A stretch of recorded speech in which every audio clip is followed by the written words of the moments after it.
need to do something about that bird. But the Flight Factor 757 version 2 has released just very recently, and I liked version 1, but I liked their 767 a lot better. And yeah, the 757 now in version 2 is up to their standards they just reached with the 767, and that you know, caught my interest. And I just gave it a very, very, very quick spin half an hour ago here at Cologne Airport. And all went well, and I really have to say this thing is very smooth, although the iXCG is a little smoother, but nonetheless it's still very, very smooth, and I enjoyed that first little pattern very much. And since I run in no flaws or problems at all, I decided to make a quick stream. I also run FS Global Real Weather here, injecting the weather, alongside with the Real Weather connector, which is active right now, and SkyMix Pro version 3. But the weather looks quite fair right now at the moment, so nothing yeah, which could possibly affect our little flight here. That has been a bit different for the last few days. Quite heavy weather going on in Germany, windy and stuff, and quite cold, but right now it's fair weather, so perfect day for flying, I would say. Yeah, the outside model is really, really nice. The 3D modeling is perfect, I would say, with very nice detail here. The landing gear and the fan plates of the engines look really nice, and they rotate.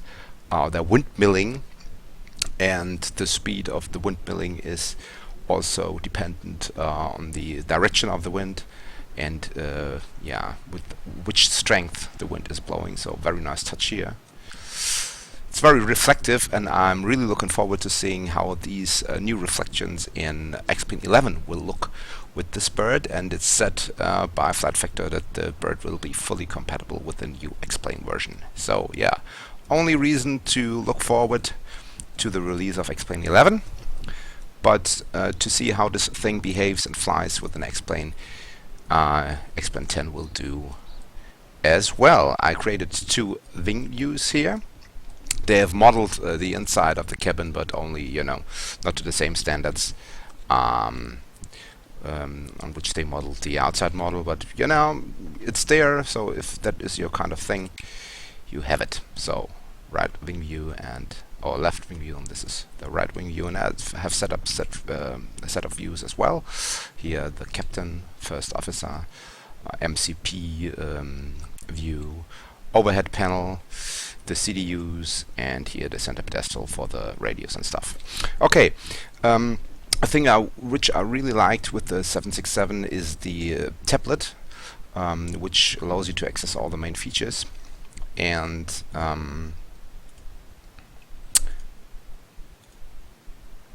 they brought it now to the 757 version 2, and I really liked it. So to load the plane, we go here to ground, and we want to have the high pressure unit connected to the GPU, passenger bus, the stairs, and the fuel truck, because this is essential to allow the plane to being boarded and loaded. And although we are sitting now here on the runway, never mind about that, we'll do it anyways, because yeah, I want to save a bit of time, and it will work on the runway as well. It's not too realistic, but who cares? So PAX number has been set to 120. There's a bit of cargo in there as well, and the fuel weight is 13.6 tons, which is more than enough. And then you can just say here optimize CG, and then all the load will be distributed that way that the center of gravity is within limits. Yes, and then I'll just open all of the doors right now, and then we'll hit load, and then you can see here loading the plane. Please wait. And you access all the options here as well, like the main volume, sim settings, advanced sound settings where you can adjust the sounds to your liking. You can even say first officer should be in control. The way you want to use the mouse wheel, right now it's set up that way that if you hover over a button which can be manipulated with a mouse, you see the circle with the arrows in there, and then you can just scroll the mouse wheel and it will scroll the figures here. the value, which is a very nice touch. Okay, you can hide the yokes and stuff like that. Here on ground, like I said before, you will load the plane, you call all the things that will load the plane, like if you jump outside right now, the stairs for the passengers, the passenger bus, here's the fuel truck. So all these things look a bit silly here right now on the runway, but you know, yeah, who cares? And that is the high pressure unit providing the air. And before I show you more of the stuff that is possible with the tablet, we want to get a bit of electricity running in order to be able to align the IRSs. So, battery on, standby power on. You can see here external power is available, so let's ask for it. Let's close the ties. Fuel is being loaded, as you can see here. Let's turn on the position lights, and since the high pressure unit is connected, we can toggle here the isolation valve, and then we are able, or we have enough duct pressure to turn the packs on. So all the temperatures should go to auto. Let me check real quick if the volume levels should be fine. Alright, landing altitude, oops, for a little later is 300 feet. Very nice, as well as the fact that you have this bouncing here, but that's just the way, you know, these rolls inside are set up. Same here with the MCP. So if you change your value, you see you have this nice bouncing effect. All the earlier 747-400 versions had these figures here, these rolls for the figures as well. Okay, so set the IRSs to nav in order to allow them the aligning process. And if you grab here the lower part of the switch and you turn it to heading, or to the last setting rather, you see here the remaining minutes it takes to align the IRSs, so 7 minutes to align the IRSs from now on. Okay, let's see. No need to do anything more than we have done so far. That is all looking good. We'll take care of the rest later on. Okay, now with the IRSs set to align, we have to take care of the position init page. So we'll have to enter the position. Alright. Okay, and we can enter the route now as well, and since we are doing a base pattern here at Cologne, the destination is Cologne as well. Then we'll depart from runway 32 right, followed by the Cologne 9 Bravo departure, and then we will arrive via the Gulko 1 Charlie arrival into ILS, runway 32 right, and the transition will be Cologne. But that leaves us with a rather cluttered route, so we have to clear a few things. You have to delete one Cologne because it's the last point, or the exit point of the SID, and in the star as well again, so we get rid of that Cologne here. No, first we have to activate the route, and then we can delete segments of it. So okay, and then we'll close the disco by putting Gulko into the scratch pad, which can be done by pressing here the LSK right to the Gulko waypoint. Then you can see it automatically populates here Gulko into the scratch pad, and then we'll close the disco like that. Execute, and we are done. Okay, init ref, let's grab the tablet once more. Let's go to ground, and you can see the way we have loaded the plane leads us to a zero fuel weight of 73.5 tons. I have set everything to metric and kilograms, but you can change that. Reserves of 3, which is a guess now because we have plenty of fuel on board, 13.6 tons, and we will only need like 2.5 tons here for our short round trip. And we'll stay below flight level 100 as well. We'll reach a cruise altitude of 9,000 today, and cost index will be 35. It's worth mentioning that the 757 belonged to the first planes, along with the 767 that had the modern EFIS panel, which is the monitors here rather than the steam gauges, like the map display and the ADI with all the additional information. So the 757 and 767 were the first planes that had these options, or these screens. And they were also the first planes who were equipped with the FMS, the Flight Management System, which consists of EFIS, which also consists of the CDU, the Control Display Units, and all the computers in the electronic bay that do the math for the pilots. And in the original version, which you can choose here in the avionics segment of the options, you can choose between, where has it been, the modern EFIS panel or the less modern EFIS panel, with the latter being without a speed tape and without the trend vector and all that nice stuff, without the flaps limits being indicated here on the speed tape. So the later one, which I have selected here, the more modern one, is the more sophisticated one concerning all the information that's being displayed. And also, yeah, here you can see the PIP FMC is mandatory if you use the modern EFIS panel, but if you unclick modern EFIS panel, you could also say you want the original FMC, and the original FMC does many things, or does not the same things as the PIP, the more modern one, does, including the takeoff page here. Here you can enter the flaps, and here you can derate the thrust, and it will give you V speeds according to the QRH, the Quick Reference Handbook. And that won't appear if you choose the non-PIP version, because simply the first FMSs were not that complex, and so all these things couldn't be entered, and they were simply missing.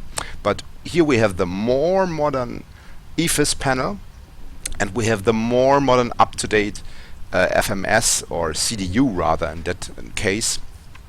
And here you can say we want to take off with a flap setting of 5, and we want to derate the thrust now, let's say to, yeah, I mean the 757 is really not an underpowered aircraft. So let's derate to 45 degrees. And if you left click here, it will auto populate the trim setting and the CG. And if you say reference speeds on, you will be provided with the V speeds. And you see, the moment you press the V2 LSK, it will automatically set the V2 speed here. And with all that done, the pre-flight is complete, and you can flick on the flight directors, and you can also pre-arm LNAV and VNAV. So 9,000 feet. We won't do any step climbs. We will right away from the takeoff climb to our cruising altitude of 9,000. The heading of the runway is 317, and V2 has been set automatically. It says I really went crazy a bit when I read not on intercept heading on my initial flight, because that has really been a problem with the first version of the 757. But this is now showing up because the IRSs haven't aligned yet, and it will take another 3 minutes till this takes place finally, and then the not on intercept heading won't appear again, and this problem definitely is a thing of the past. Okay, so let's stick that to the next page, and since you have two independent CDUs here, I want to show you here that you can quick change the setting of original FMS and PIP FMS here in the settings menu of the CDU as well. You can also on the flight change the white units from lips to kilograms. Okay, I haven't done a NavData update. I will do that very soon with my Navigraph account. Okay, and then we'll stick that here to the progress page, which is fully working. Shows you the fuel estimations and all that good stuff. Some figures are a bit crazy here right now because the IRSs are still aligning, so very important bits of information are still missing for the FMS to calculate all the good stuff. Okay, you can see now here that the plane has been loaded. Ground plane is loaded. So let's not get rid of all that stuff. Let's first of all fire up the APU. You can go here to the status page and then you can see how the APU is spooling up. GT is rising, RPM as well. Let me just quick check that the stream is up and running, which it is. Alright.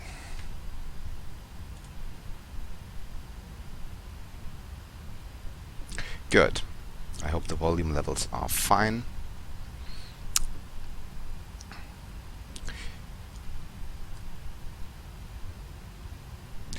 The modeling is very, very nice. I already like the 767 a lot. Here you can see even the curvature of the used CRT displays. So these are cathode ray tube displays, not the more modern LCD displays, which are flat, which are probably more colorful, and they consume way less power and don't produce as much heat as these older CRTs do. But as a matter of fact, these versions of the 757 here, the original 200 had these CRTs. They were retrofits, but Flight Factor is simulating here a typical 757-200, and this one has the CRTs. Okay, now APU generator can be turned on. We'll turn on also the APU pleat, and with that done, we can get rid of the external power, and now we can say goodbye to the high pressure unit, all the things around the plane, and we can close all of the doors, which is taking place right now. And now we are running our own power and bleed air, and now we'll turn on already the fuel pumps in order to have an engine start. Very soon your damper can be turned on, and we'll take the electric hydraulic pumps, and you can hear this distinctive high sound that the hydraulic pumps are producing. So the sound set is very, very nice in this airplane as well, I must say. So, and let's not forget about the trim. Now with the hydraulic pressure being up and healthy, we can set a trim, and the trim, according to the FMC, is 5.0 units up. That is set here. Okay, and now you can see that is our little route for today. Here is the EFIS control panel. So let's flick that one to plan mode, and let's have a very quick look around the route here. So we'll take off from runway 32 right, go all the way around here to Golco, to Cologne, and then back onto the ILS. So that is our little racetrack for today. Top of climb and top of this descent are quite close to each other. So let's get back to the minimum zoom setting, or the maximum zoom setting, and let's go back to map mode. And with all these things done, RTO on the auto brake, we can do an engine start.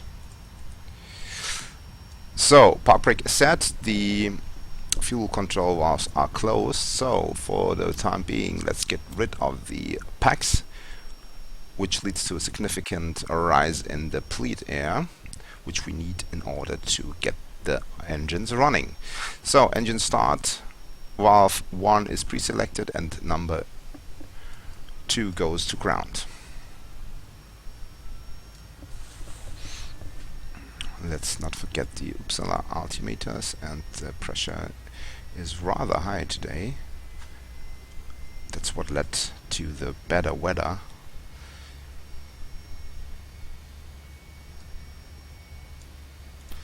So altimeter setting is 1032. Let's set it up on the FO side as well, 1032. You can see the flickering of the screens because the electricity is now provided, or rather it comes from the generator and not from the APU generator anymore.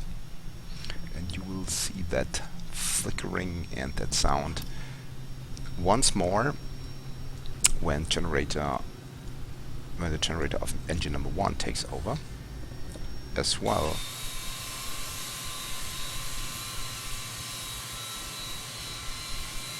And 1 rotation.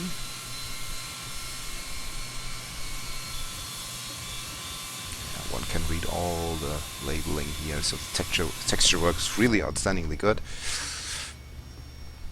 Alright, so let's introduce fuel to engine number 1 as well. Here that little thing, magenta line, shows you the load maximum IGT during engine start procedure. Okay, and both engine start switches are back to auto. So let's do the missing setup. Maybe generator can go off. Complete air is now provided by the engines. That is looking good, and we can stop the APU.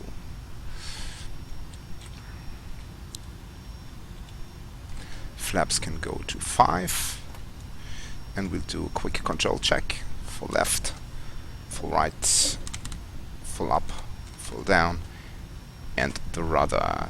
And normally, if all these good things are done, the lower CRT is turned off. Okay, unfortunately I forgot about the lights. But yeah, actually we would sit on a ramp or stand now, not on the runway. So yeah, let's turn them on now.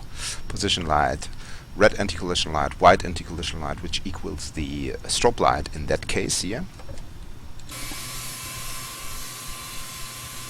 And now we are nicely lit up like a Christmas tree. Flaps are extended, slats are extended. Let me have a quick look.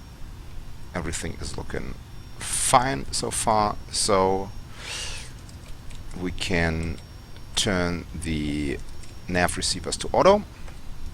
Auto throttle is armed, and park brake comes off. And right now, or what you do now, is advancing the throttles to let the engine stabilize to around 40%, and then you hit the throttle button here on the MCP, and then you are in toga mode.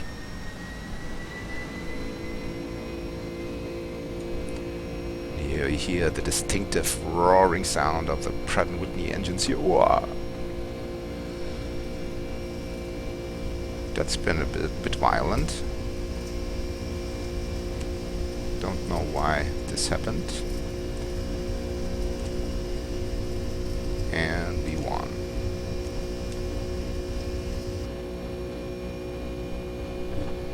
Positive rate, gear up.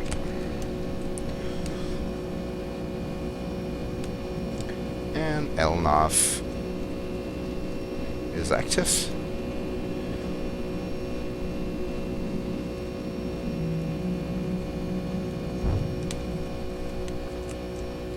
So let's bring on the autopilot. That's climb power.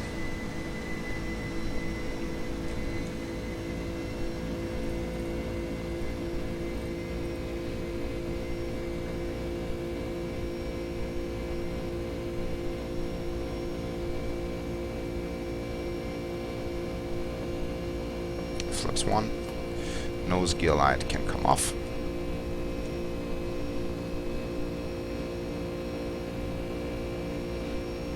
And flips up.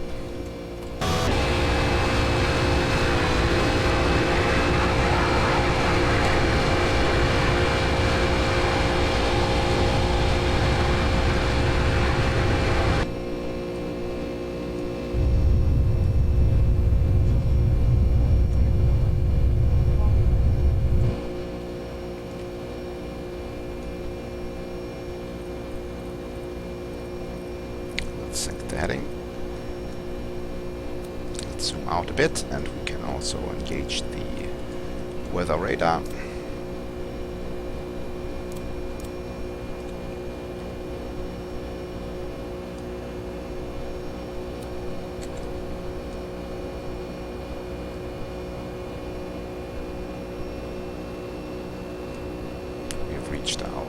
climb speed, economic climb speed here, 240. So you see a very, very impressive rate of climb here in the 757. Which behaves more like a sports car in the air.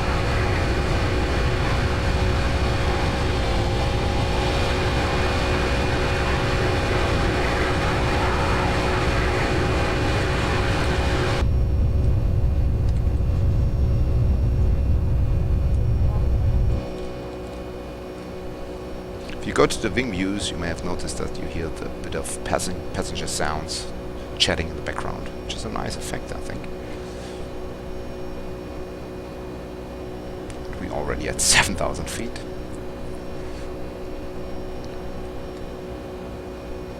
Scenery here I'm using is autophoto scenery in zoom level 16. Combined with the older USM Europe scenery, but I still like the results I'm getting out of it. The performance is extraordinarily good.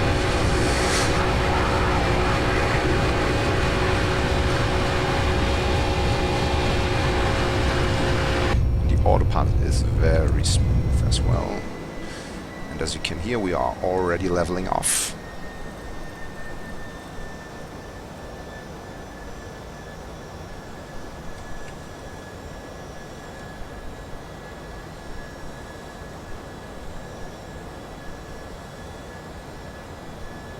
Very nice. The EFIS panels work completely independently, so you can set up the nav display completely to your liking. So the first officer can have a completely different setup to the captain, which I think is a very nice touch. Okay, we have already reset MCPL message because the top of descent is coming closer. So the procedure onto the ILS asks us to be at 3,000 feet at Rarik's waypoint, so we'll dial in 3,000 feet. That's done. Let's go to the inner draft page, which in the current phase of flight brings up the approach reference page, and we'll do a flaps 30 landing.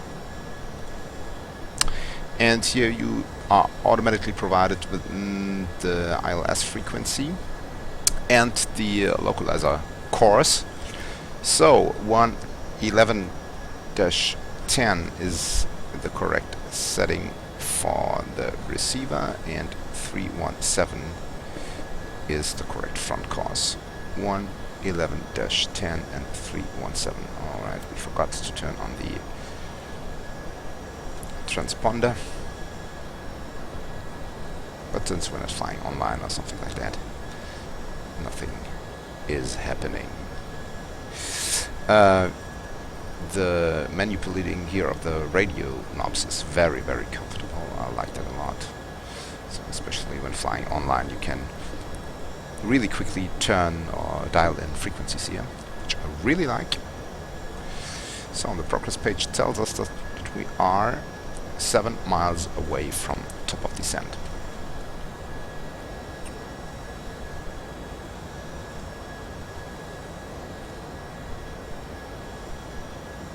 So I hope the stream is working.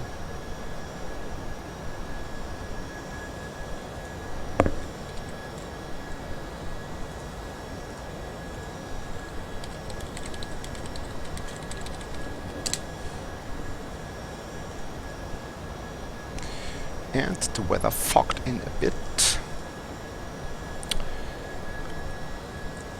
Broken at 18,000, broken at 12,000.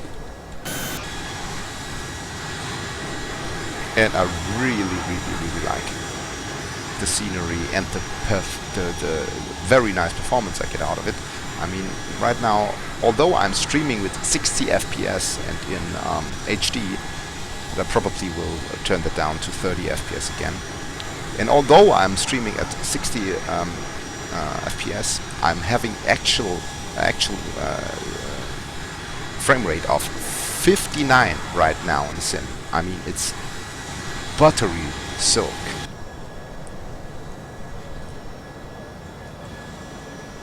It's a little less in the flight deck, but still 37 frames per second, so I like that a lot. Okay, the auto brake setting should be set now as well, and 1 should be appropriate for that quite long runway.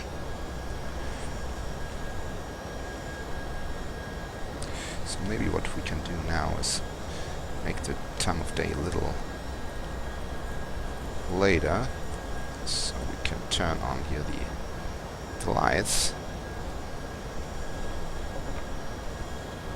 So the panel light is the switch, or the rheostat rather, that brings up the actual lighting, background lighting of the panel.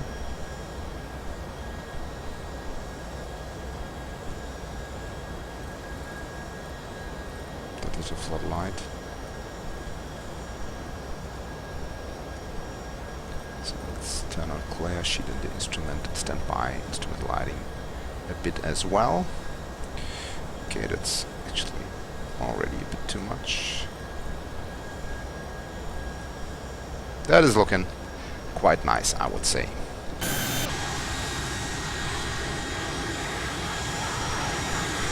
So now we are shortly before sunset.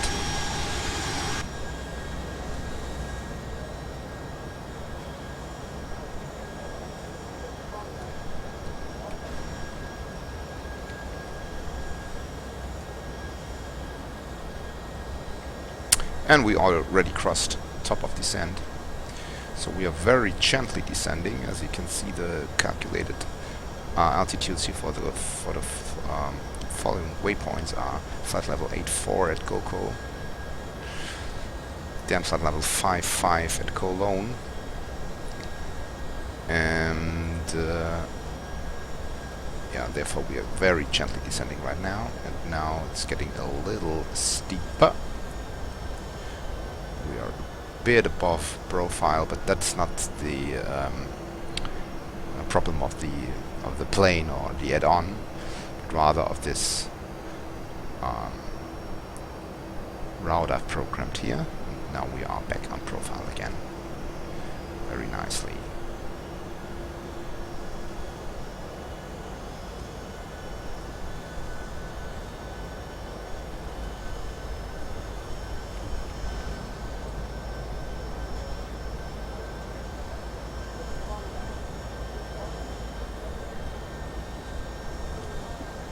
Silk as butter.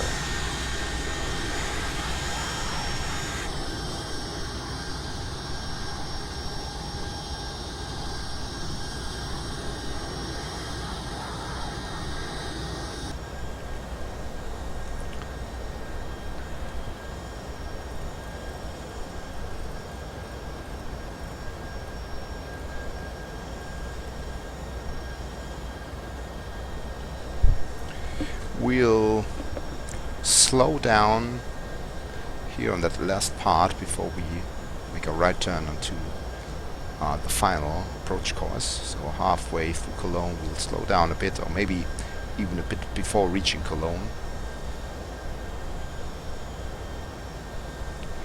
The FMC, or the FMS rather, doesn't provide all that very sophisticated data the more modern 737 747 airplanes do, like the deceleration point, the calculated deceleration point. You have to do that by yourself, and so it's not a malfunction or a bug or whatever that you don't see speeds referring to the approach, or rather the reference speed for landing on the legs page. So that's absolutely normal. You can see here it goes down to 170, but not further down. So actually it shouldn't be at 190 here, but you should be presented, or not, you should be is not the correct word, in a more modern airplane with a more modern FMS system. You would normally see here the calculated speeds, so that you can VNAV the plane all the way down to the runway. But here you have to take manual control, which is absolutely how it is in the real 757.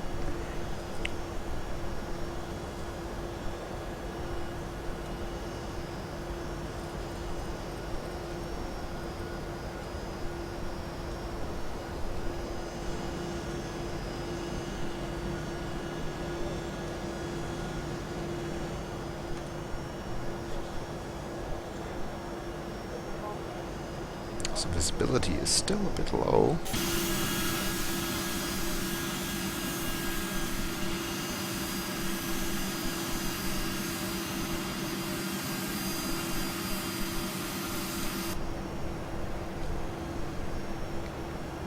So we'll reach Cologne anytime soon. 2 nautical miles to go.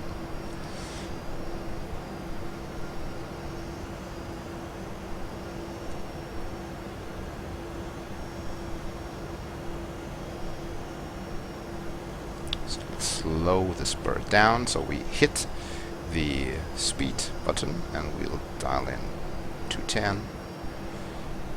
Minimum clean speed.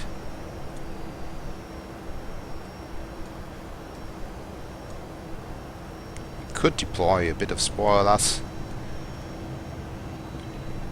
Do deploy or come out very smoothly. So 210, here we go. Yeah.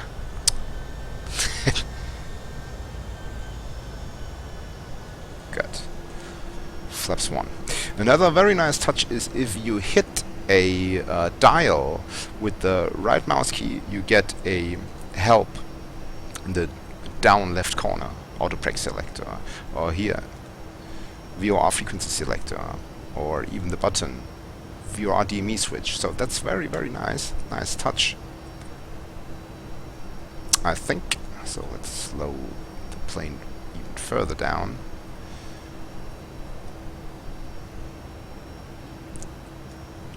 Let's zoom in a bit more.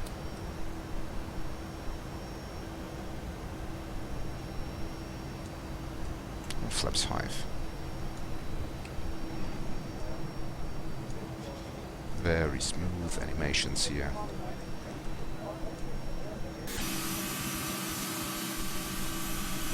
And doesn't that look just amazing?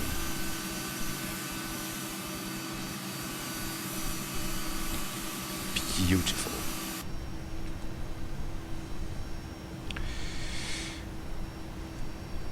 Two and a half nautical miles to go until we turn into final, and we are a bit too high because we slowed the plane down. So let's bring out a bit of speed brake in order to allow a higher rate of descent, and we are catching up quite nicely again. So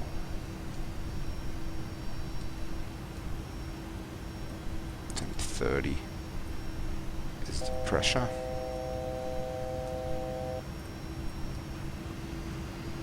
And now we are bang back on profile.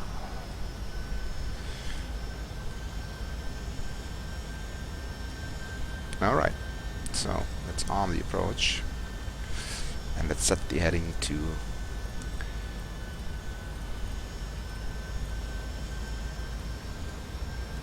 317.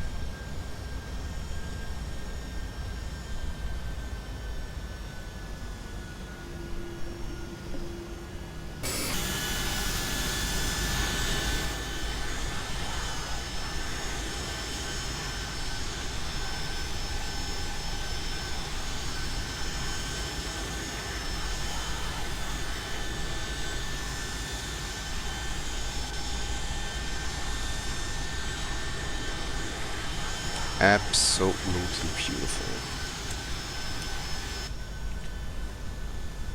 Okay, and VREF is 129, so let's add another 5 knots due to wind, so 134 will do.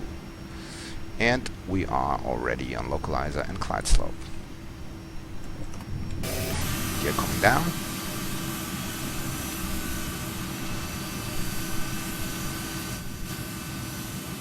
Beautifully smooth as well.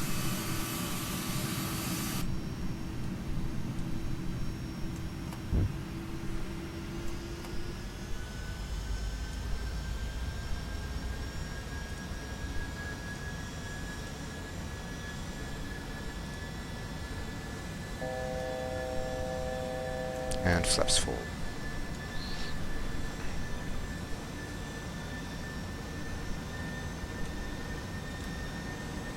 nose gear light can come on.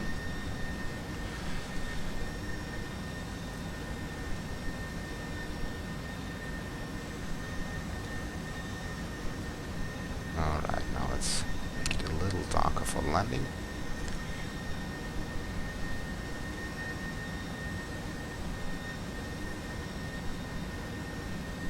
And everything looks very nice and stable. And at around 1500 feet we will take over manual control.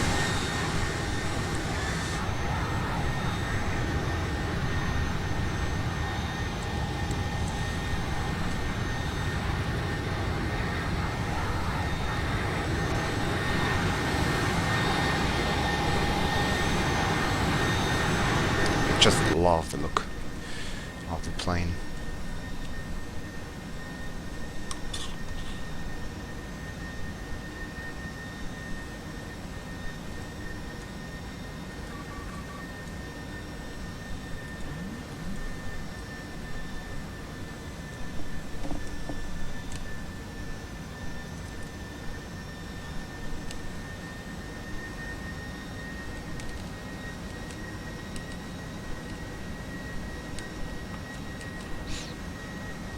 And everything is looking quite nice.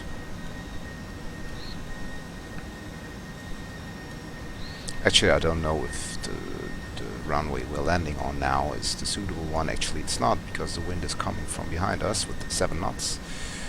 But I just wanted to take off from 3 to right in order to make my usual racetrack. 1000. This short pattern I do right now, which I normally do with every new add-on I've got.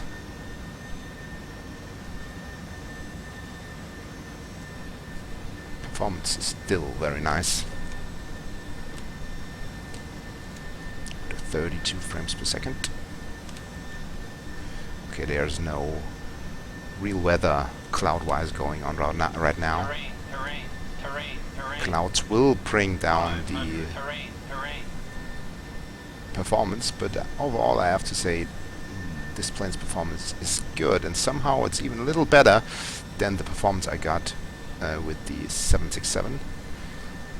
But the IXEG still performs a bit better. But no problem at all here in the 757. The flight model is so smooth, so just the tiniest control inputs 100. are enough to keep us in profile and on the 50, localizer. 40, light slow, 30, 20, 10. So let's flare. And down we are. Reverse thrust. Auto brake is working.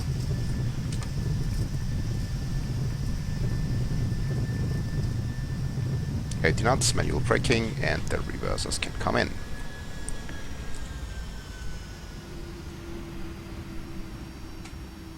So we leave on the next exit. Yeah, the thing with the runway follows terrain, actually I always had that feature turned on, and in the EXAG there's no problem with bouncing nose wheel. So I will cross-check it again later with another plane. Maybe the 757 is very, very sensitive for that matter. Okay. So let's bring in the speed brake, and then we'll do a short playback. No.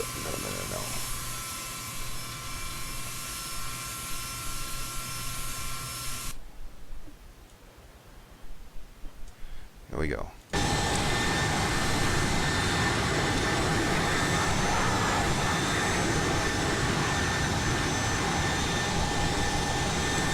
So overall, I just can say that I really enjoy this plane. It's very smooth. All the systems work very consistently and predictable, just as they should. The FMS seems to be quite complete. I haven't tried things like holdings and stuff as of yet, but it's definitely more stable than the older version. and the autopilot is just very smooth, highly enjoyable. So all in all, I have to say, although the iXCG even feels a bit better, it's performing a bit better, so the smoothness is even greater, I would say this is a 9 out of 10 for me, most definitely. I really enjoy it. Yeah, you see here the nose gear.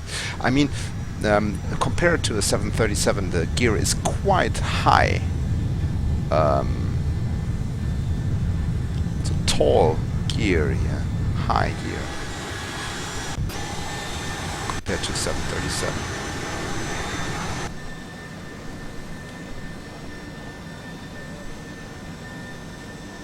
So one more wing view, and that should conclude my little first test flight and my first impressions. I hope the stream went well and it's not too stuttery, and you get an impression of how smooth that thing runs inside my XPX installation.